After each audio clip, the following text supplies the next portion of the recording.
In today's session, we're going to talk about Microsoft security in a modern world. This session will be presented by our returning stars, Tyler Duncan and Garrett Chandler, education technical specialists at Microsoft. This is also being recorded and will be sent out next week like normal. There will be time for Q&A at the end, but both Tyler and Garrett will be in the chat throughout, so feel free to ask your questions as they come to you. That being said, if you have licensing or pricing questions, they will not be able to help you out. Instead, please reach out to help@oetc.org, and someone from the team will be happy to assist you.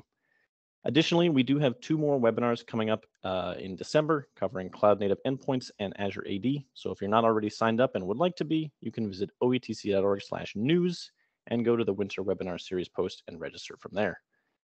And with that, I'll hand it off to you, Tyler and Garrett. Today's agenda, we're going to be going over a quick kind of level 100 of what cybersecurity is, what Microsoft Secure Score is, how it's important, how it can help your environment, what the different features are, how it works, the customers most affected by this in the EDU sector, a day in the life of a security admin of someone that's had this implemented, the feature differences between A3 and A5, and next steps and resources. Let's go ahead and get this started. So I'm sure you've all heard the question or the term like, what is cybersecurity and how does that affect my environment? Well, cybersecurity is the practice of protecting critical systems and sensitive information from digital attacks. It's also known as information technology security, cybersecurity measures are designed to combat threats against network systems and applications, whether those threats originate from inside or outside of the network. So previously, before we went to the cloud, a lot of our networks were protected with a firewall on-prem. And a lot of times we had network access controllers or different pieces that would protect that information and would scan everything that would go out to the net. Well, now that everything's cloud-based, we have 2 different avenues to kind of think about and how we have to protect those institutions. And so cybersecurity is overall that journey that we're trying to do to where we're protecting those different infrastructures, whether it's on-prem or in the cloud. And security, honestly, it's kind of like oxygen. You don't really notice it, or that you don't really know that you don't need it until you don't have it. And so that's one of the big things that we always try and go over. Now, at the bottom of this PowerPoint, I also included the K-12 cyber incident map. And so I thought that was very helpful because over the past few years, a lot of times what will happen is if a breach has been detected, they'll typically put that on this website and they'll show what exactly was affected and, in some cases, what they had to do to remediate it. So what are some of the key terms within cybersecurity? Well, one of them is an incident. And an incident is something that that might have potentially happened. You're not 100% sure, but you're looking into it. A compromise is that something bad actually has happened, and that some sort of information or a computer or some sort of asset's been damaged. A breach is where you've gotten final confirmation that, yes, a compromise has happened and a breach has occurred and information has left the organization. Now, we typically don't like to use the word breach because, like I said earlier on that K-12 map, the second that the word breach starts to be used, we start to have to think about laws and what's required by all of our different educational institutions of what we have to follow.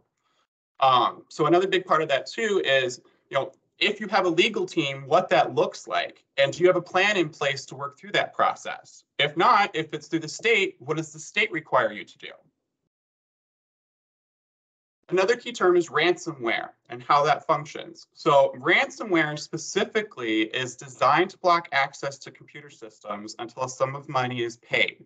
So typically you'll see this come through like mail, and an attachment will come through, someone will double click it, and it tries to install something on the machine, and it forces pop-ups that say, warning, your computer has been hacked. Unless you pay money to us, we're going to release your information. That's what typically ransomware is referring to. Now, malware takes that a little bit of a step further, and it will actually damage the machine. So it gets installed, it starts to access different system level functions, it starts to look and see what's on the machine, and it tries to see, oh, hey, I can spread myself through the other different parts of this environment and collect and collate more information. And then a hack is just merely gaining access to a computer system. So that could be Google Workspace, that could be Office 365, that could be an on-prem file share. That could pertain to anything in terms of a hack. Now, one big hacking example I'm sure you've all probably heard of was Target was hit a few years ago, and hackers got in. They released a lot of the credit card information that showed up on the back end web. And I'm sure that you've heard of instances like this. Well, one of the things that could have prevented this was multi-factor authentication. And just by trying to work through cybersecurity and implementing some of these different technologies, you can help prevent 99% or sometimes even more of the different types of situations and security incidents that you're seeing. Now, like I said earlier, cybersecurity is a journey and it's never going to be 100%. But slowly over time, you can work on getting yourself up to that point where you feel comfortable in the environment. You've got a regular cadence of here's the different things I'm looking at. Here's the investigations and reports I'm trying to make sure I'm protecting. And then making sure that you've got remediation steps. And then if something does happen, you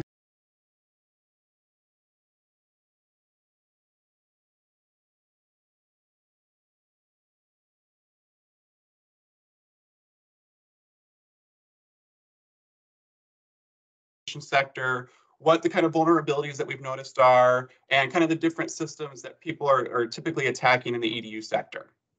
So Garrett, I'll hand it over to you. Awesome. Thanks, Tyler. If you'll advance to the next slide. Perfect. Thanks. Good morning, everyone. Good afternoon, wherever you may be. Yeah, as Tyler mentioned, right, we know that security remains a moving target, that cybersecurity attacks and threats continue to evolve.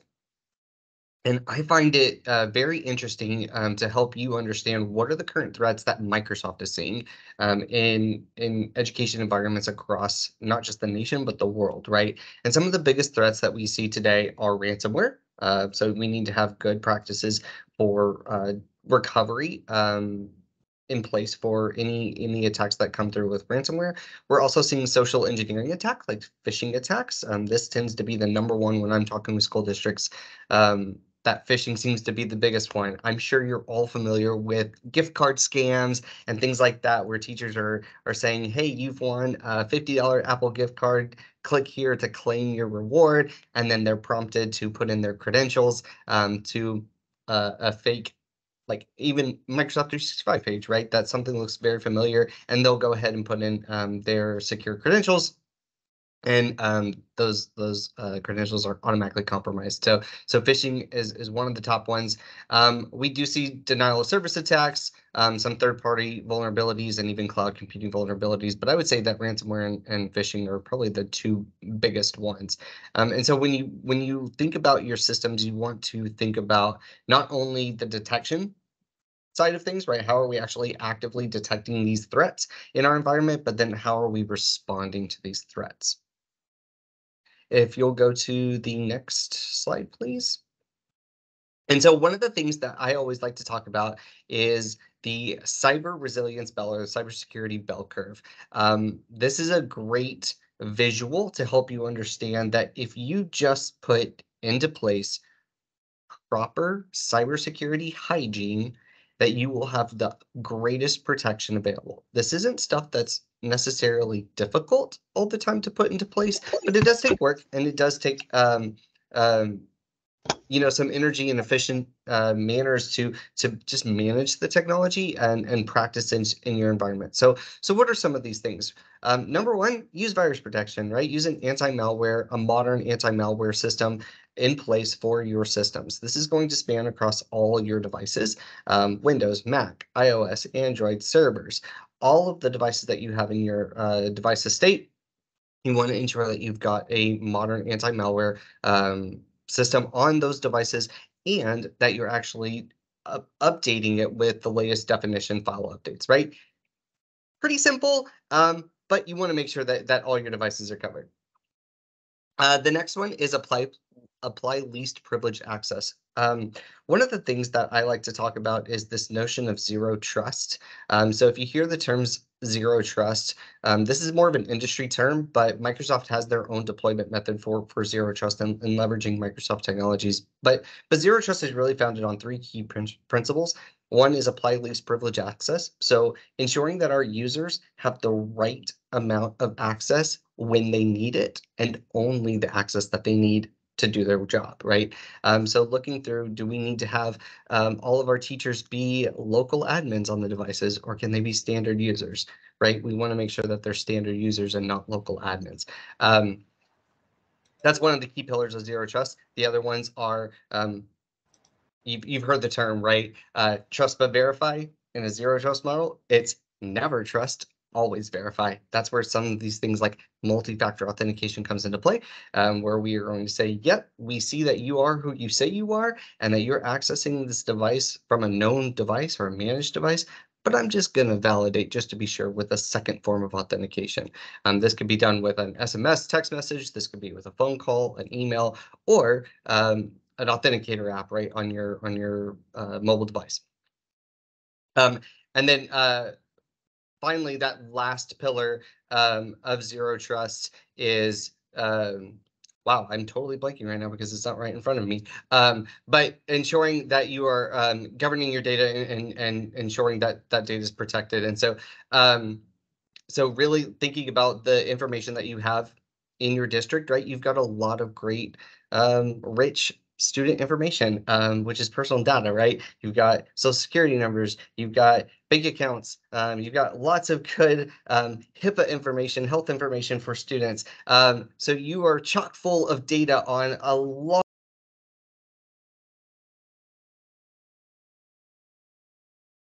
of financials, and they can sell this data onto the dark web. So it's your job to kind of protect that.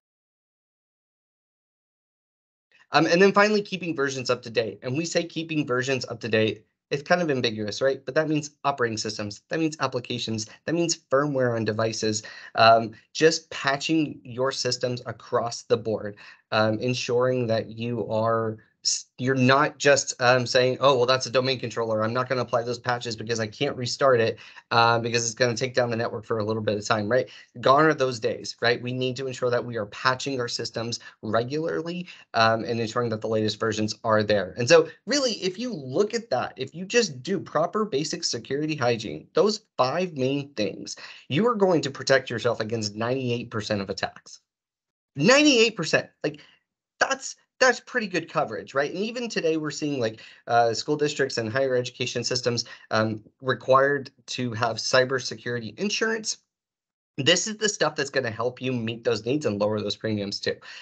You'll notice that it's a bell curve, right? So the last two at the end, the 1% outlier attacks, that's what I like to think of as sophisticated attacks. I think there's often a notion that, you know, we need to have the best of the best out there, best of breed products to protect ourselves from against these really sophisticated attacks. But honestly, attackers are like water, right? They're going to take the path of least resistance, right? Think about security as like a front door. They're going to try to get into the front door of a house. If it's locked, they're just going to move on to the next house. They're not going to try to jump the fence and go around to the back, right? They're going to take the path of least resistance. It's going to get them the most amount of bang for their buck, right? So if you just think about basic security hygiene, this is going to protect you from 98% of those attacks. Again, those 2% outlier attacks are those sophisticated attacks. So this is a great slide to kind of summarize what we're going to talk about and how the secure score that Tyler mentioned earlier will help you. So Tyler, if we can go to the next slide. Again, proper cybersecurity hygiene will help you have good posture management, but it's also going to require visibility across a variety of things in your environment, right? The technology itself, what do you have in your environment? Do you know what's in your environment? Step number 1, right? Know what's in your environment. What tools do you have at your disposal to help you actually increase that security posture in your environment and help you get more secure? What processes do you have in place in your environment? So again, looking at our detection phase and looking at our respond phase, do we have processes or protocols in place for if and when there is a breach, we know what we need to be doing? And then finally, our users, right? I come from a school district. I always made a joke, whether it's appropriate or not. I didn't have 30,000 students on my network. I had 30,000 hackers. That's how I approached our student population. I know that they collectively are smarter than I am, right? And there's no way that as one person, I can ensure that I have thought about every single scenario where I've made it foolproof for any student to get in. When you think about insider risk protocols and things like that, users, number one. So especially in school districts where you have large populations of students. So again, just thinking about cybersecurity hygiene, you've got to have visibility across your landscape, right? If we'll go to the next slide. And then when you start looking at that, it gets to be overwhelming. You have to think about identity and access management. You have to think about information rights, email security, endpoint protection, data loss prevention, threat detection, right? There's so much that you have to think about. And so the Microsoft Suite, and this is really what we're going to get into today, is instead of having a best of breed solution or a lot of point solutions in your environment that help to create parts and pieces of helping managing these various levels of posture management and assessment in your environment, the Microsoft Suite and what you get into it, it's just there's so much that can help you automate this and help create a simplified experience for your security administrators, provide you a lot of great reporting and visibility. We'll talk about, a little bit about the signal sharing between our products and how that works. But just know that when it comes to security, there's a lot to think about, and the Microsoft team is here to help you. Our products are here to help you create a solid solution in your environment. We know that cybersecurity is a journey. It's a never-ending journey, but we are here to help you with that. Next slide. So this is where the Microsoft Secure Score comes into play. I would love a little reaction if you're in Teams today. Throw up a thumbs up if you have heard of Microsoft Secure Score, if you're actively using it today. But the Secure Score is a measurement of an organization's security posture. I love it. There's a couple of thumbs ups going on. It's a really neat tool that's automatically integrated into your environment, and it's going to present you with a score. You can see in the screenshot that the big bold letters says Secure Score 53.46%.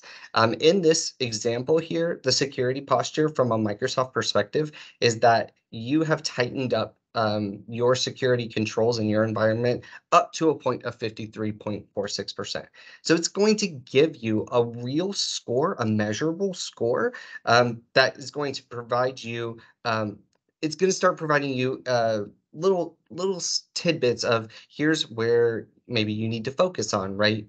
So visibility, assessment, and guidance to really strengthen that security posture in your environment. So again, this is going to take into account identity, right? All of your user accounts. It's going to take into account devices. It's going to take into account information, apps, and even the infrastructure within your environment.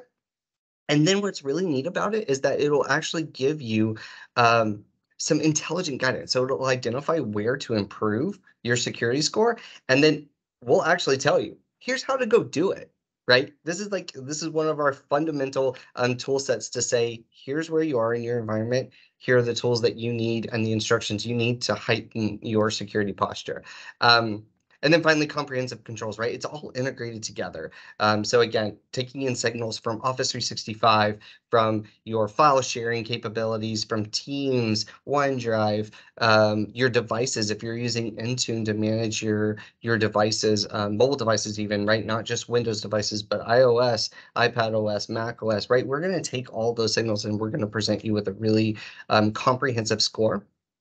And then we'll dig into this a little bit. We'll do some demos, but it's just a very foundational view of your environment, and then key takeaways to say, okay, what can I start focusing on?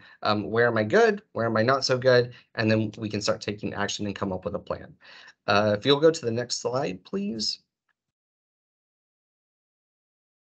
This is just some of some quotes and tidbits from other companies that are leveraging Microsoft Secure Score. So again, it's really designed to help organizations improve that security posture and provide that even up against benchmarks and KPIs that you create in your own environment. So some really great quotes from big companies like IBM or Avante who are using Secure Score to really help measure what the security posture is in their environment and how they can align it to their goals. Next slide, please. And then finally, the need for secure score. We talked about that cybersecurity bell curve. 98% of attacks can be prevented if you have proper cyber hygiene in place, right? This is where you can start asking yourself some of those tougher questions. Things like, do I have too many global admins in my environment, right? Hey, you should only have like 2 or 3. If you have more, then we can start putting role-based access control in place, right? And start limiting that access, going back to that zero trust principle of using least privilege access. And do I only have the rights that I need to do my job at the right time? Are your users protecting data using data loss prevention, right? Do we want to make sure social security numbers and credit card information isn't going across the wire unprotected? Are you managing shadow IT and application usage, right? Do you know what kind of applications your students are using? Are they using VPNs? Are they using other web browsers that bypass your content filters? Things like that you need to be aware of. Are you using multi-factor authentication? All of your global admins should be automatically MFA'd. Your superintendents, your VIPs is what I like to call them, right? Superintendents, principals, assistant superintendents, curriculum instruction, business office, finance, all of those individuals should automatically be MFA'd. Students is a little more challenging, but there's nothing to say that you can't put out campaigns out there that say, hey, you know what? You could get a free candy bar during school registration if you go do a self-service into MFA, right? So if you can protect one more user than you have protected before, then you're heightening your security posture. Do I have outdated or deprecated protocols enabled in my environment? TLS 1.0, basic auth with IMAP and POP services for email, right? These are the questions that you want to ask. And this is what Secure Score can actually help you visualize and then take action on. And you can say, look, we detected that TLS 1.1 or 1.0 is enabled in your environment. Let's go turn it off. And here's how to do it. Next slide.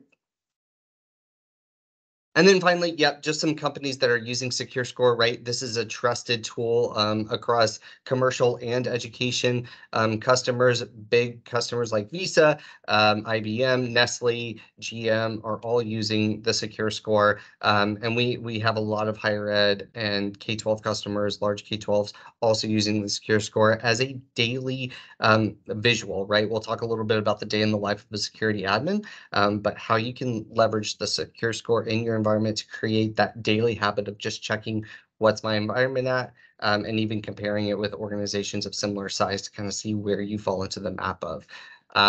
So with that, I will turn it back over to Tyler. I think he's going to do a little bit deeper dive into Secure Score. Yeah, thanks so much, Garrett. That was so helpful. Yes, so we're going to do a little bit of a deeper dive. Now, the slide after this does have a video, so I'm going to have to kind of double click through it real quick. And I kind of wanted you to watch this like on your own time when you had a chance, but it kind of goes into like a deeper discussion on what Secure Score is, how like cybersecurity is important in your environments, and kind of how Microsoft is trying to help, push us towards those initiatives. Come on. There we go. All right, so Secure Score is a great way to help you assess what your security posture looks like. All right, it gives you a great piece to look at your entire real estate. Now, keep in mind, Secure Score is only as powerful as much of data that you're ingesting into it. So like Garrett was saying earlier, when you have a number of security solutions that are kind of piecemeal together and they're all kind of separated out, it's really hard to see what's going on into an environment. As you integrate things more and more into Secure Score, it gives you a nice a single pane of glass to look at everything in your environment. It breaks it down by categories, and products and security solutions. So that way, it's not just like a whole big thing that shows you like, hey, here's all the problems that are in your environment, fix them now. It actually show you like, here are the ones that are a major situation that you probably want to take care of quickly. Here are some that, they're not as common. They might not be even in your environment, but it's something to make sure that you're aware of. And it also gives you a nice way to compare yourself to other organizations that are in and around that same size of how many active accounts are in that institution. And what's nice is with Secure Score, it actually will show you on the EDU side, it'll actually show you what you rate, and it won't give you their names, but it'll show you in terms of size, like how other educational institutions are doing. So it's nice to be able to go into this portal and say, hey, here's where like other institutions in this size range are doing, and here's where their Secure Score is at. So that kind of gives you that avenue to be able to say, hey, we probably should be looking into this. You can use this to prioritize the improvements in your environment. What's really nice is, and as you can see, is it breaks down all the different pieces, and you see this percentage point increases based on what it is. So it's really nice to be able to actually quantify what you're doing versus, all right, well, today I know I updated the servers, but I don't really know how much that improved my environment or what that really did. So it's really nice to almost kind of feel like it's giving you a pat on the back, like, all right, I did this, so now I got my security score up a little bit higher because I implemented this. It'll allow you to prioritize things. Like I was saying earlier, the higher the threat that it sees it, the higher of a percentage point that it's going to give you in terms of like the percentage scores. And then it gives you nice, intelligent guidance and comprehensive control. So like I was saying earlier, like this is like a very nice single pane of glass system that, and it's also very intelligent. So one of the things that Microsoft systems are kind of really known for, and you can see us on the Gartner chart, we are actually like, we have databases that sit there and constantly pull and look at what's going on the internet. And it says, hey, this IP address is a botnet for command and control. And our data sets all ingest all of that. And we give you access to that via these portals. So that way you can use that information to help protect your environment. You can use this to drive posture improvements. So say, for example, you've been dealing with this for a long time, and higher ups are like, do we really need to deal with this? It probably isn't a security system that we need to worry about, or well, we won't really worry about it until a breach has occurred. Well, this will give you a nice way to sit there and say, hey, but if I do this, this will help improve our security score and it'll help improve our environment in this way. It gives you a really great way to quantify what you're doing. It also gives you nice real-time monitoring. So the more that you ingest into this system, the more that you actually have access to. And it's really nice to be able to see things in real time as they're happening, because in a lot of environments, that what we notice, something's starting to happen. Well, some sort of phishing campaign has happened, and your email system and check what's going on there, see what the logs show. Okay, well, some of it probably got through, so now you're having to go over to your endpoint systems and see what's happening there. Well, and now it's probably spread from your endpoints into your server infrastructure. And so now you've got to go over into what solution you're using to monitor that. And what's really nice is as you get all of these different systems pulled together and all mitigated through the Microsoft security solutions, it gives you a really nice way to see it all together in real time. It also gives you historical reports so you can track and maintain your progress. Because like we were saying earlier, cybersecurity is a journey. It's not something that you can do overnight. There might be times where you regress a little bit, where you might not have had as much time to sit there and work towards some of these security initiatives. And then there will be months where you've been able to patch every single thing that it's brought up, and you've been able to make sure that you're doing everything that you want to do in terms of security. It's about an ebb and a flow.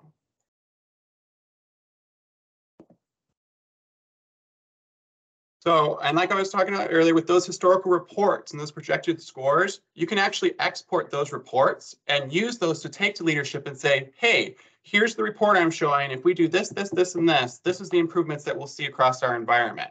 That way, you're not just saying it to them, you can give them quantifiable data that they can see and see how it's going to impact their environment. And that's really nice because a lot of times, I'm sure you're aware of Event Viewer. Like, when someone says like there's an authentication issue on-prem and that there's maybe a hack going down, what are you typically doing? If you don't have a third-party solution, you're trying to go into Event Viewer, tracking down audit logs and trying to go through everything. It's a very, very painful process to try and see what's going on. But when it's all ingested into this system, it gives you a really nice way to see what's going on, what's the history, where's my projected scores, and then how I compare to other environments. And just overall, it just gives you that nice way to even see what's going on both on-prem and in the cloud. Now, who are the customers most affected by this?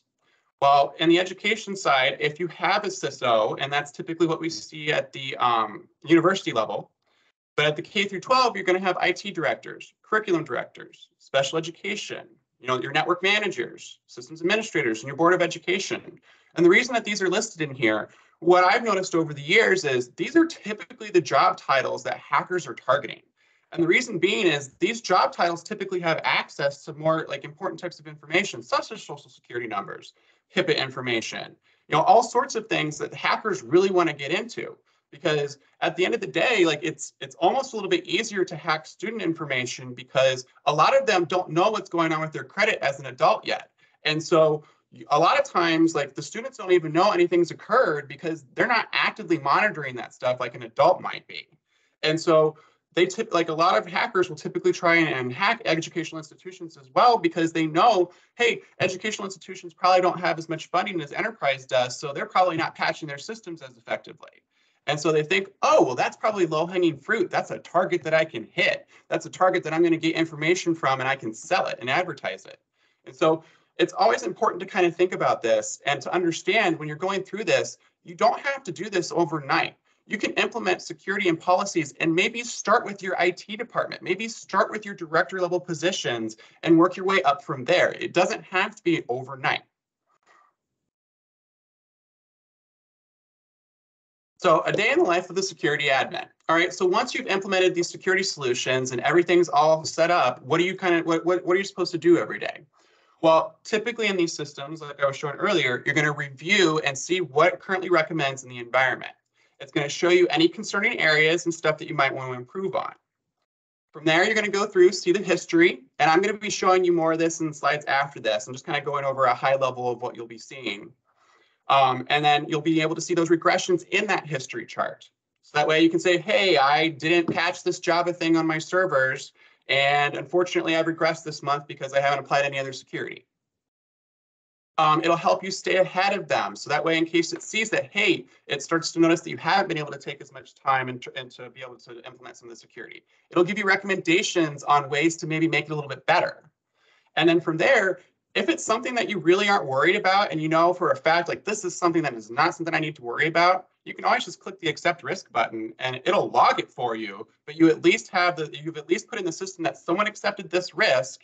And then, but that also gives you a nice way to quantify it because say in case a security incident does occur, you can go into the system and say, hey, so-and-so approved it at this point, says this wasn't a problem. And so that way you have logistics tracking in terms of what you can see in the environment and who's doing what. Now, once you've kind of looked and seen what's in the environment previously and where you're going, you're going to want to try and find ways to improve your security score. So in there, it's going to show you different things that you can do, and then you can use those to create tasks. Now, what's nice is if you do use To Do and Tasks in Planner today, there's actually little buttons in the console that let you like drag and drop it over. So it makes it a little bit easier to create like tasks and stuff of what you need to do every day. And then from there, you're going to want to see, what do I need to worry about? What is the exposure rate that I need to take into consideration? Am I moving files from on-prem to the cloud? And do I need to make sure I have the proper policies in place that are protecting that? Maybe I want to use conditional access. Maybe I want to make sure I use trusted locations. So that way only people can access that data from a particular place. Those are the types of things I'm going to start to think about as a security admin. Then from there, I'm going to probably think, all right, long-term, over the year, what are my large security projects going to be? What am I going to work on? And then over time, work at those projects. Cybersecurity, once again, it's not an overnight thing. It's a journey. It's going to take time. And so when you put these projects together, it gives you a really nice way to sit there and track over time. All right, this is the project I'm working on. I need to make sure by the end of the year that I patch this certain vulnerability on my servers. And I can't do it right now because it's currently testing season. But at least I have a project for it and I know to pick it up when it's left off. Because I know we all know how this is when we get super busy with the school year and we just think, oh man, I got to get through student testing. That's the only thing I care about. And then a lot of our other projects fall by the wayside. This system gives you a really nice way to track all of that and keep yourself, in the know. From there, once you've done all of that, you can start preparing reports to showing your CISOs and your other administrators.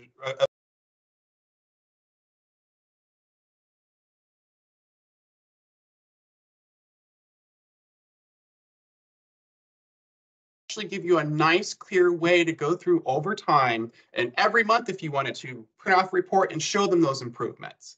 And it's really nice over time because you can also use these reports and show them to the insurance companies and say, hey, here's where I'm at, here's what I've implemented. is there any chance you can give me a discount because I've implemented these technologies? And it never hurts to ask the question, because when I was doing this as a tech director, originally I had that issue where I had to implement MFA or they were going to drop my insurance. Just plain and simple, that's what they told me. Well, I implemented MFA.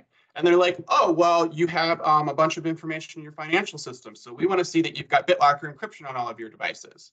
And I'm like, all right, well, I guess I've got to figure that part out. So implemented it, made sure I had all of that reporting pulled together in Secure Score, showed them, and they're like, okay, now that you've implemented that, we'll discount it by 1 or 2%.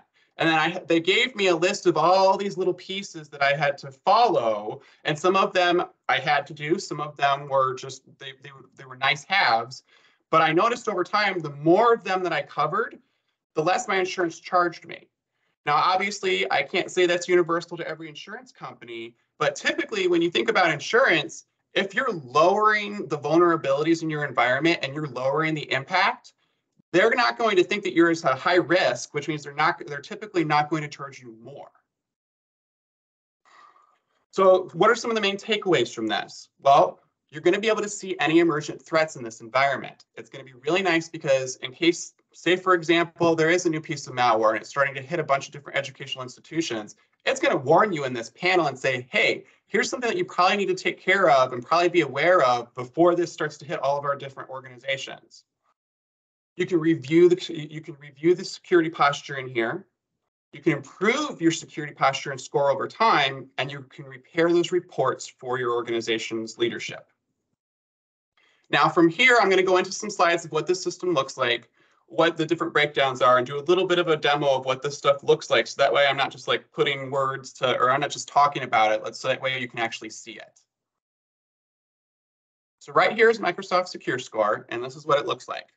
So right now this institution's at 30%. You can see below it's broken down by category on the left-hand side. So we've got identity, data, devices, apps, and infrastructure. And then from there, we can see on the right-hand side here in the middle, this is our dashboard that shows us. Okay, well, it looks like from the last time we were in here, we've had 2 regressions. We've got 6 past due things that we haven't taken care of, and there's 102 of them that we haven't even worked on. So this kind of gives me a baseline to understand, all right, there's nothing urgent I have to deal with today. So I don't have to deal with any sort of panicking episode or trying to figure out what's going on. I now know I just need to look at my regressions and what I'm past due on and what I need to work on. So from there, and yeah, so it'll show you the regressions and the history of it and if there's been any issues over time.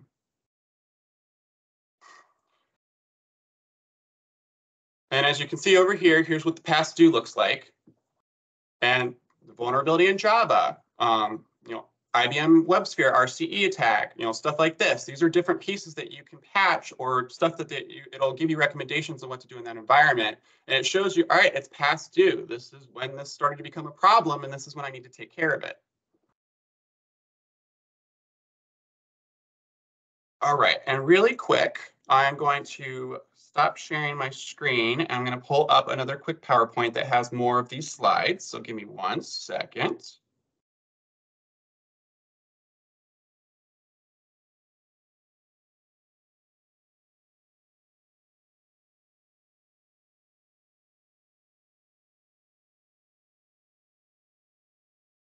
All right.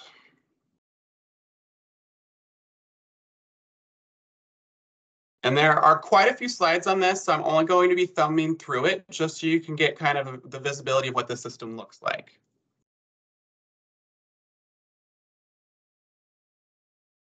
All right. Garrett, am I good? Can they see okay? Yeah, you're good.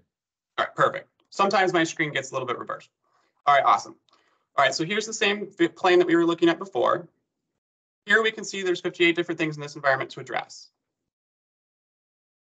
And I'm just going to slowly click through here just so you can kind of see what this looks like, just the day in the life of an admin and what they deal with every day. You can see that it breaks down by apps, infrastructure, and how the different points break down. And I do have a slide that explains like the breakdown and how it all pulls together.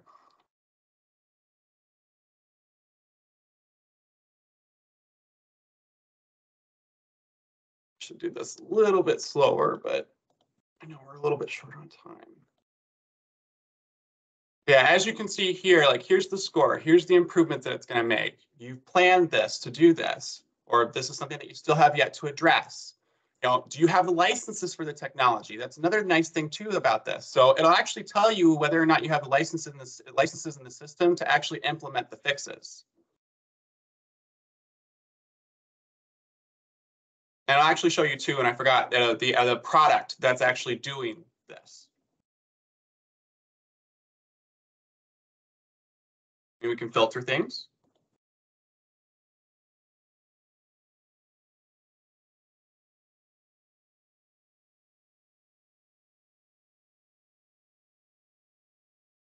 Okay. And right here, so here's an action plan that we're creating. All right, this is our update status. We're trying to require MFA for administrative roles. This is planned.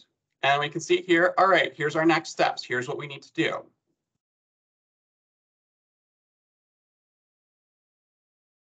See our history of that.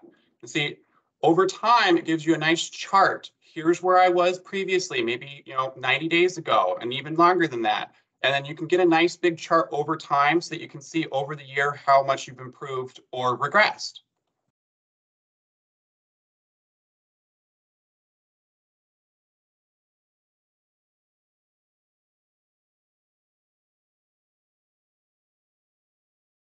Yep, and I'll go back real quick.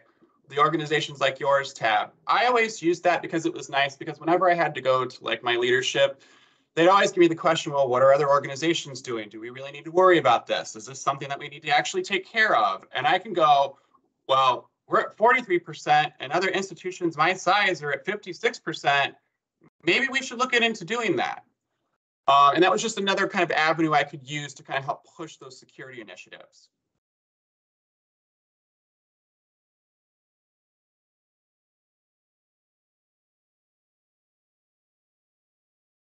Okay.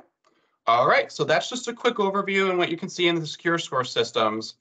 Let me get back to that other PowerPoint.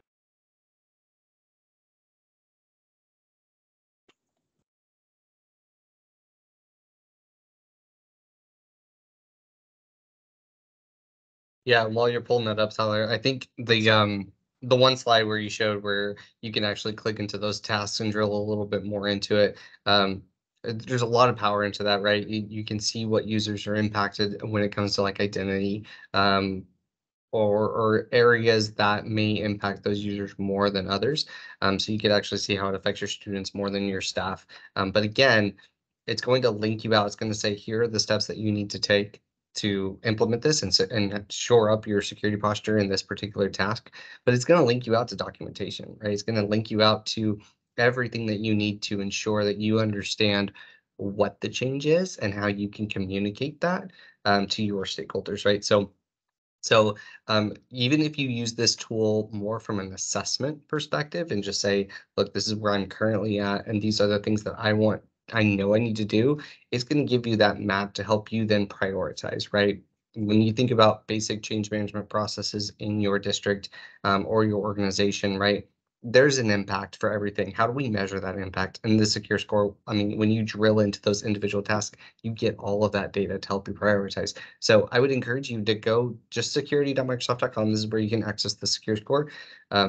Go look and see what's out there, right? Go see one of your actions and then actually see what would it take for me to heighten my posture. What is how much am I going to elevate my score by this, right? And it'll give you all of that data. So I'm just underscoring when you drill into each of those tasks, like we are supporting you along the whole way, right? This is free for you to use. All individuals have access to secure score. So even though you couldn't complete all the tasks unless you have certain licenses, you at least have an idea of planning your roadmap and how you can get there. Mm-hmm. Yeah, almost think of it as like a helpful hand that's kind of guiding you through this process. Yeah. Like, it's not trying to force you into anything. It's just like, hey, here are some of the ways that you can help improve your security posture. And thank you, Garrett. And so here's the breakdown that I was talking about earlier and kind of how it's broken up. So we've got identity, devices, data, apps, and infrastructure. And underneath that, we can kind of see how that's broken up. So under identity, we've got Azure Active Directory and Azure Advanced Threat Protection. And I know ATP is kind of being migrated into Defender for Endpoint, but it's still a little bit under identity in terms of like tracking like risks associated with like who's signing in and where they're signing in from, and if anything looks anomalous. And then from there, we've got devices, and that's Microsoft Defender for Endpoint. And that is what is more or less the cloud version of antivirus and making sure that it's removing different malware, viruses, and other things from your machines. Data, so that's the Microsoft Information Protection and Governance pieces. So those are the compliance modules. And under apps, we've got our Cloud App Security, SharePoint, Exchange, OneDrive, and Teams. And then for infrastructure, that's talking about our Azure Security Center and then our on-premises infrastructure as well. And that comes into that part of the score. Now, I always get asked this question a lot of the A3 versus A5 feature breakdown and what you kind of get and what are the biggest features. So I created this slide to kind of break down, here's A3, here's some of the biggest features that we include from a cybersecurity perspective to kind of help your environments. And then on the right-hand side, we have the A5 modules and everything that that kind of includes. And so I typically like to go over on the A5 side. So if you're on A3 today and you're looking at or considering A5, here's the different technologies and how they break down. So you've got Defender for Office 365, Defender for Identity, and Defender for Endpoint. And to kind of go back real quick to kind of help people understand, so you see this identity piece. So on the left-hand side, so Defender for Identity is what covers this. And then devices, that would be Defender for Endpoint.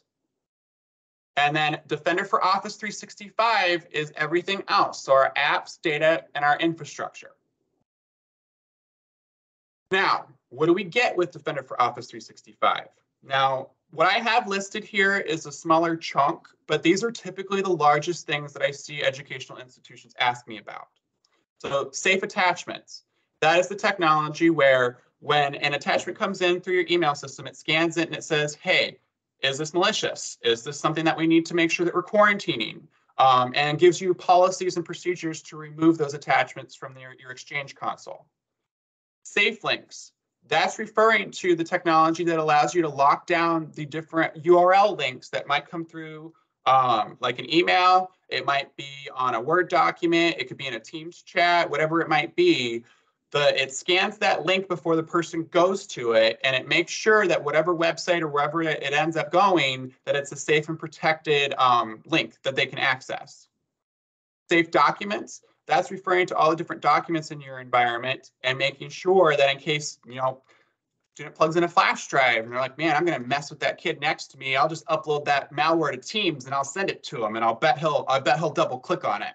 Well, what's nice about safe documents is when you have it activated and policies implemented, it'll auto-remediate and auto-remove that out of the environment if you allow it.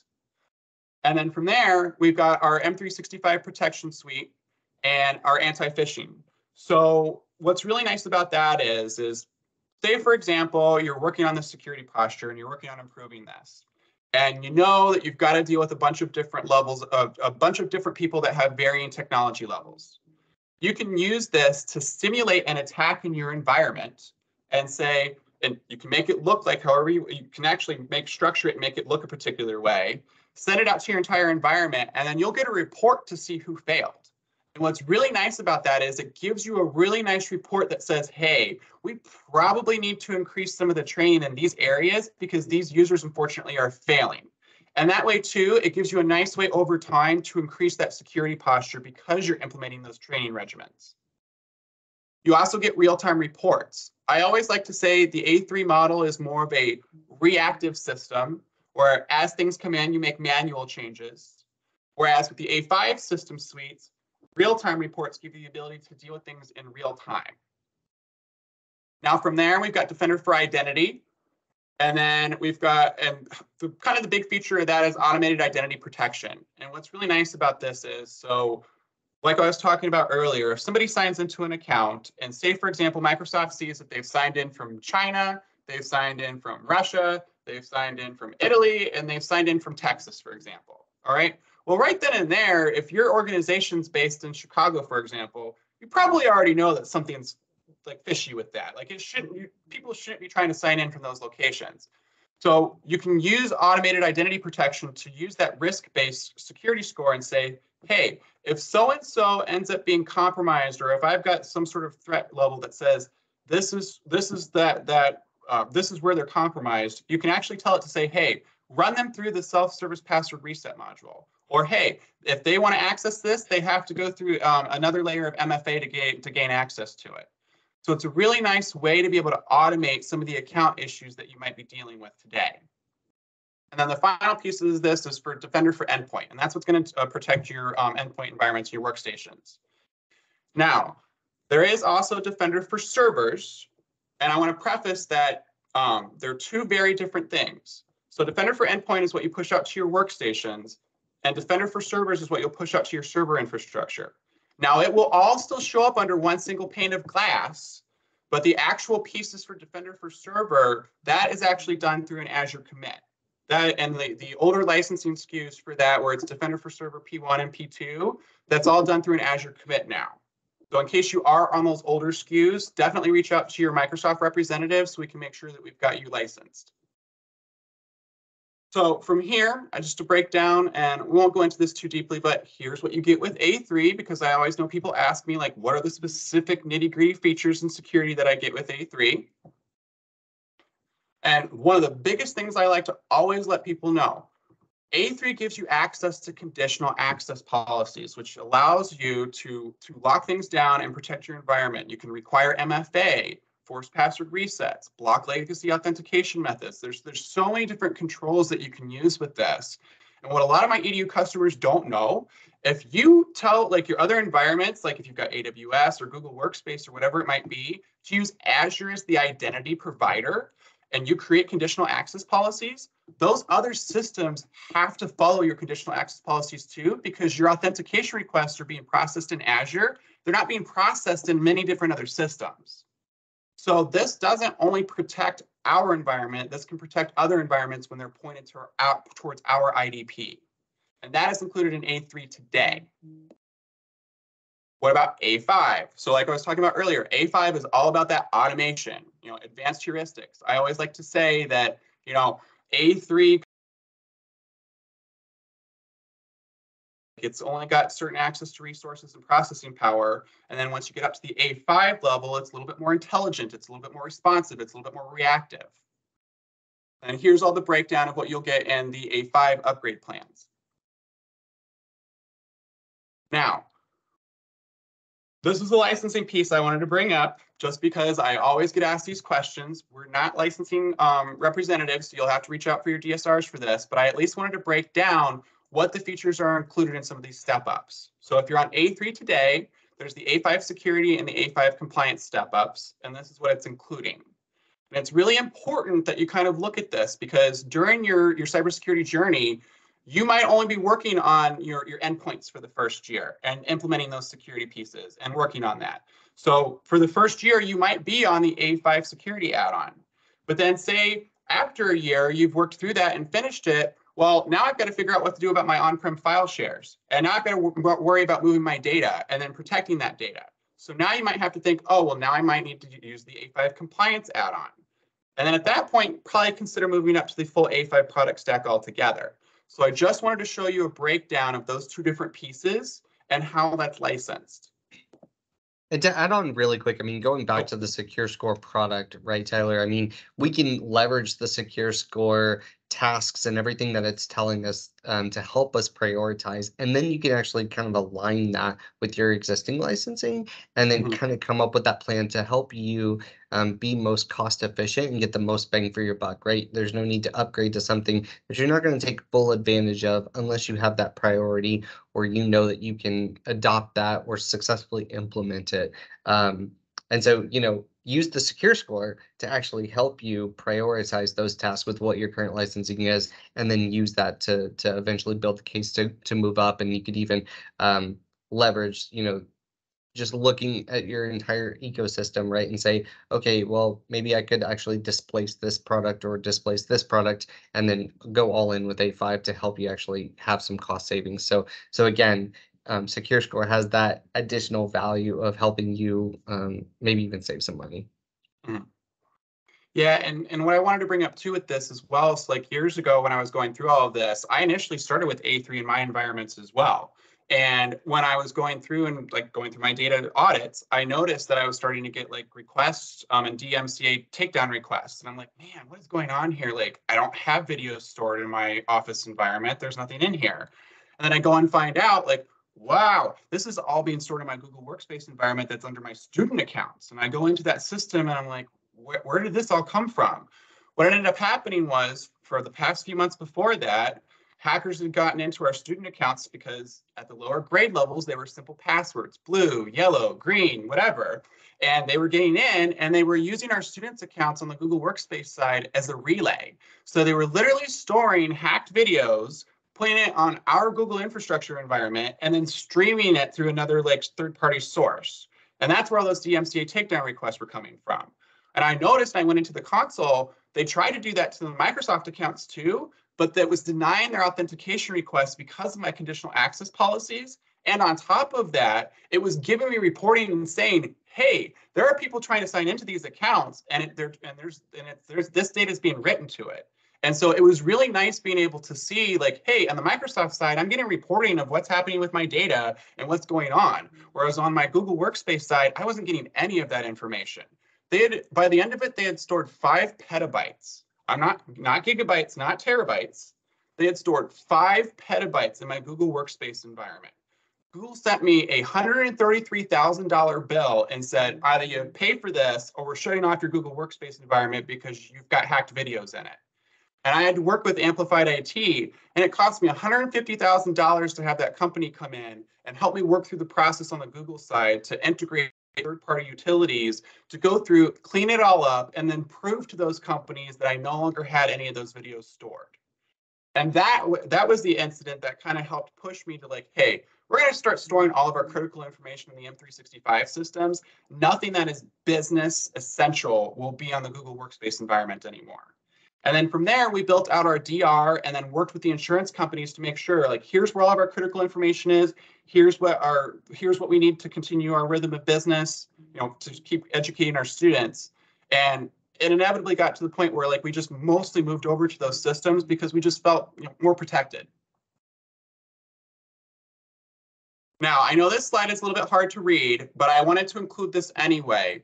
These are all the breakdown and add-on licenses for all the various parts of the M365 stack when you're going from A3 to A5. And it breaks it down by if you're on the older licensing subscriptions to the newer ones. So if you want to take a look at this in your off hours just to kind of see what are all the features, how do they all break down, this is a good way to see it.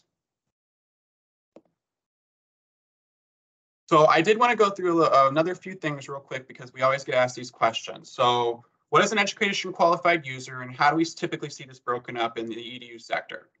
So when I'm talking about these licenses, this is not everybody has to be licensed the same way, everybody has to have the same security, be all done all, and that's the end of it. You can break this up based on different job titles and job levels as you're going through this. And so what's really nice is you might want to just start working on the security on your like your full-time staff members, your faculty, but like your bus drivers, custodians and stuff, they probably aren't logging into computers, so you probably don't need the same security implemented on them. So it's just really nice to think about when you license a lot of this, you don't have to license everybody, you only have to license the accounts that you're protecting with the policies that you're implementing. Now, on top of all of this, when you purchase that licensing, you also get the equivalent student use benefits. Now, there are some kind of different things in here where you do have to step it up for the student use if you want to use it, but this is just a nice breakdown of what's included if you upgrade or you use one of the step-ups and what you get out of it from the student ratio. Here's our wonderful map that breaks it down. I've included this on all of my PowerPoints so far. But on the left-hand side, we've got our A3, and then our A1, our A3, and then the A5 security and A5 compliance. I like to think A5 security revolves around Office 365 and Defender, and A5 compliance revolves around Office 365 and data. So I know I said Office 365 twice, but the Defender for Office 365 kind of covers both a little bit. And then the other thing too, I always like to reiterate and remind members, when you're doing this in the group management in Azure AD, you can apply policies and they will inherit down. So I know you probably looked at Azure AD and like, man, this is a flat architecture. Like, I really hate trying to deploy policies like this to this one group, and then now I've got to add all these other groups into it. You can create nested groups and apply those policies to them, and it'll actually flow down to those different subgroups underneath. So I always like to reiterate that this is a nice, easy way to break things up in your environment if you so choose. So what are our next steps from here, right? Well, start small. Choose a few test devices. Choose a first test personnel. Maybe start the trial up in your tenant and bring it online, and implement a couple of policies to see how it goes. Like, one thing I always like to preface this with, when you bring it online the first time, you can put this in audit mode.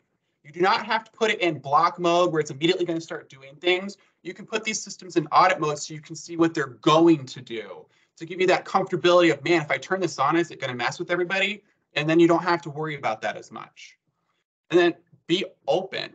Approach this proof of concept as you're working through this and bringing these systems online for the first time. I might have to change what I've done for the past, 15 to 20 years. And I might have to look at it a different way. Maybe instead of, always just doing Patch Tuesday and logging in on that weekend to apply servers, I create an automated remediation policy, and I let the servers update themselves, and then I check on them the following day.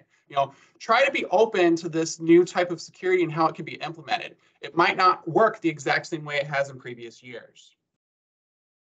So the next piece is to explore. Take the time to learn these tools. It does, like I said earlier, or like we've said earlier, cybersecurity is a journey. It's not an overnight thing. Take the time, learn the tools, go and watch YouTube videos. You can, at the end of this presentation, I have a number of technical resources. There's a dev center that I've given you access, or that I've included in there. And if you go in there, you can spin up your own tenant, play with it, see what it all does, turn on all the features, and have access to it without affecting your production tenant. But use all the tools and ask your Microsoft representatives for information on how to best explore these tools. Then from there, evaluate what you're working on. What are the workloads that you need to make sure that you're implementing? Like, do I need to work on Windows updates? Do I need to have a good update strategy? Is that my main project for the year? And just kind of work through, what are my major security things that I want to use this to work on? And then define, what does success look like? All right, well, I started this beginning part of the year, and here are my projects. If I get, and we all know that because school gets busy, things happen, level set yourself like, hey, here's what success would be. If I can get through 3 out of 10 of these this year, I'm in a good place because I've at least been able to implement some of these major security pieces. And then from there, simplify it. Like, just because you can do something in the console doesn't mean that you should. So take the time, strategize it. And I always like to say, use different testing rings.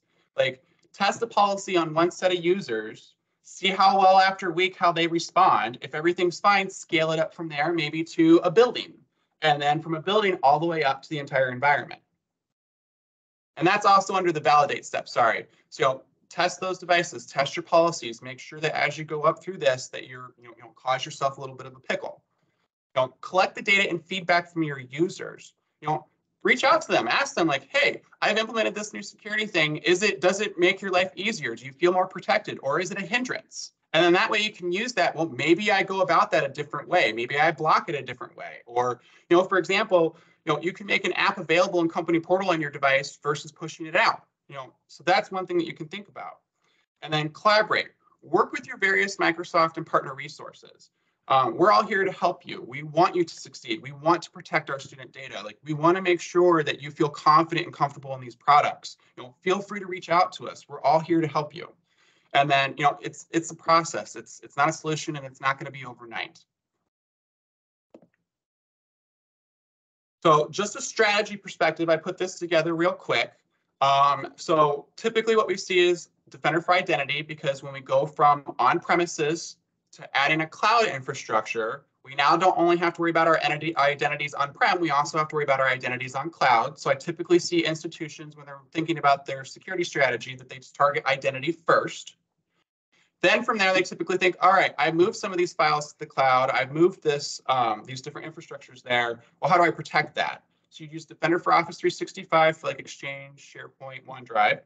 And then now that I've worked through that, now I'm going to work on my devices. So how am I going to keep my Windows devices patched, or my Mac or iOS devices patched, updated, and secured, and then work my way up from there. And as you can see, it kind of gives you like device management, endpoint servicing, just kind of think of it as the way of like, this is a process that you can work through. And like typically identity is the first kind of starting point. Yeah, and just, I mean, one quick point on that, right? Like everyone's journey is different. So if you want to focus on cloud identity first, but maybe your neighbor is starting on patching first, right? Again, going back to those priorities, there's not a right or wrong way to do any of this. But as long as you are making progress, that's all you need to be focusing on, right? So just identify what those priorities are in your environment. But again, this map, this roadmap, we give you a little visual, but this can look different for everyone, and there's nothing to say that you can't be working on patching while going and putting conditional access policies in place at the same time, right? Two different buckets, but you can absolutely do those at the same time and then go on to something else. So again, progress, not perfection. Exactly. And also with that is, in case something happens, making sure that you have the processes in place to deal with those situations, because that was the big thing too with me when I was a tech director.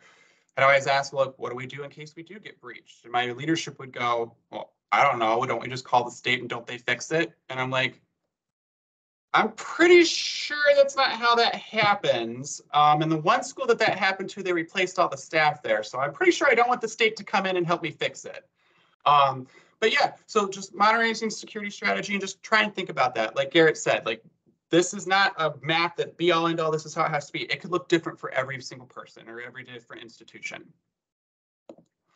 So that is the end of our presentation. I did include a survey slide, so if you could please access this. If you want to ask for resources from a dedicated Microsoft representative, we will have access on this form for them to be able to see that and reach out to you. If you want to give us feedback on future things that you'd like to see in the presentations, please let us know. And just feel free to let us know how you think we did on the presentation. And the final slide that I've got, here are all the technical resources that I've included together. I wanted to try and make this as simple as possible. So all the various pieces that we've gone and talked about, a link to those technical resources should be located here, and feel free to use those. But yep, that's today's meeting, and feel free to ask us any questions. All right.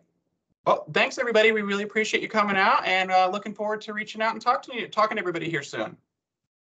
Have a great day. Thank you, everyone. Have a great day. Bye.